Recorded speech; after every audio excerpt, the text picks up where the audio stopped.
You know, when you make a video on a topic, then the day after something happens that would have been really great to include in that video? Yeah, that's what we're going to talk about today. Hello and welcome to Wednesday. I hope everything is well with you. Baby and I are doing well. He's getting stronger. Baby shower this weekend, so that's exciting. We're just hoping it's not raining sideways up in the Pacific Northwest, so we shall see.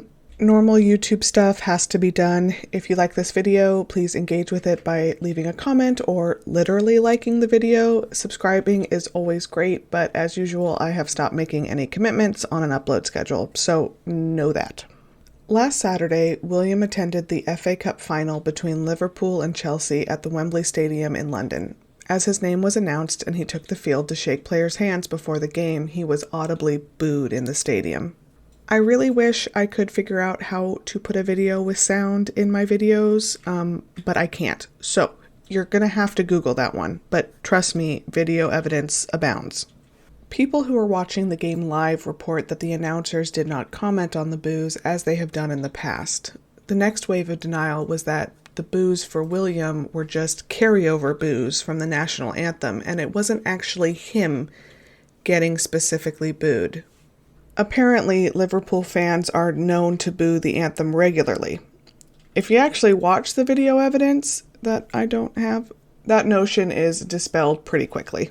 The boos start the minute his name is announced and as he takes to the field. William got booed. Sorry, UK establishment. So, first I want to talk about all the interference ran for William the day of and in the days following this incident. We just talked about the boo crossfire theories and the fact that the announcers stayed silent when they have commented in the past. But the day after the incident, there were multiple headlines in tabloids defending William. A Conservative MP came out and said that, quote, all necessary action should be taken to pursue those responsible. I don't even really want to think about what that means.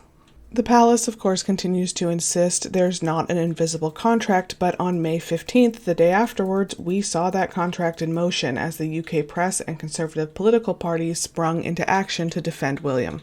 We also cannot leave this space without talking about the irony of just a week prior, the Express running a poll on whether or not Harry and Meghan would be booed if they appeared on the palace balcony during the Jubilee. I say this a lot, but it really is always projection with these people. They always anticipate the Sussexes will be received poorly by the public when there is literally zero evidence that has ever happened, quite the opposite in fact, while they then have to try and cover up how often the Cambridges are received poorly in reality. So what does this have to do with my last video? That video was about how royally screwed the British royal family is when Queen Elizabeth can no longer offer them the shield of her personal popularity and longevity. She is Teflon, and she has kept them out of the worst danger so far, but she's in her mid-90s and increasingly withdrawn from public life unless there is a horse or Tom Cruise involved. This episode of public booing drives that fact home. It is impossible to imagine a stadium of people booing Queen Elizabeth for really any reason. In fact, it's next to impossible to find evidence where there have been public displays against her personally in the past few decades on UK soil. The same cannot be said for Charles or William. They can pretend the deference towards the monarch will transfer onto Charles, but in my opinion, they're kind of kidding themselves. It has not been a good past few weeks for the remaining working senior royals, has it? First, William makes global headlines for talking out of his ass about Russia invading Ukraine. Then, the Cambridges departed on an ill-timed and ill-planned tour of the Caribbean, where there were again multiple global negative headlines with pictures showing the dated colonialist nature of royal tours and highlighting the fact that 2 out of the 3 countries told Will and Kate they would be removing the Queen as head of state, while Will and Kate were still there.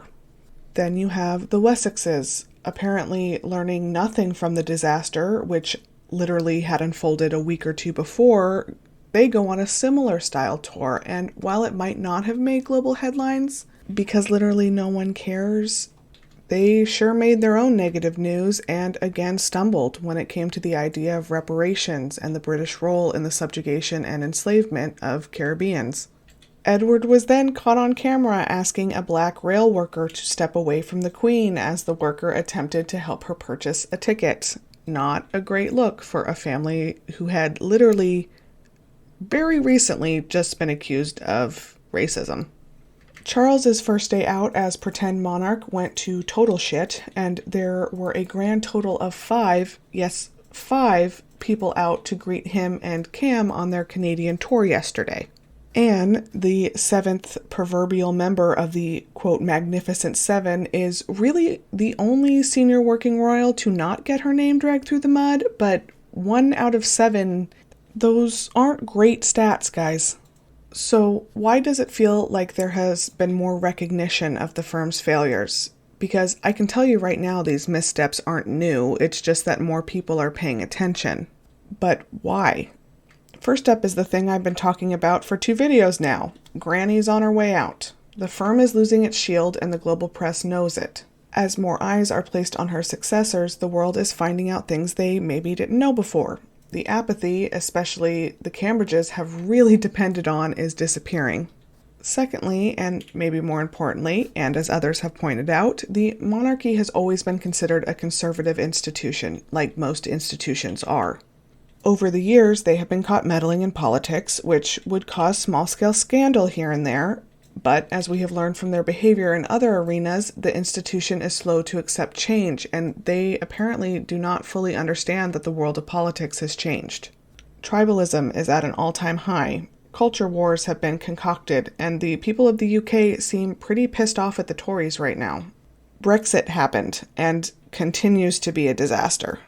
As others have also pointed out, when people were talking about the William booing incident, he was referred to repeatedly as a Tory, or Tory boy, which I find funny. And it's true, it's totally true, but it seems like no one in the firm fully understands the inherent danger of aligning too closely and obviously with one political party in the year 2022. They have found themselves with similar problems right-wing political parties are having right now. They have to become increasingly conservative in order to retain their base of support, but that same hardline conservatism chases away any new support and brings with it a lot of criticism. They are stuck, and honestly should be bracing for more signs of public discontent. Thank you so much for watching my video. Again, I hope everything finds you well this week. I think we're going to try and sneak in a tea time video tomorrow before family starts coming in, so keep your fingers crossed on that one, and I hope to see you soon. Bye.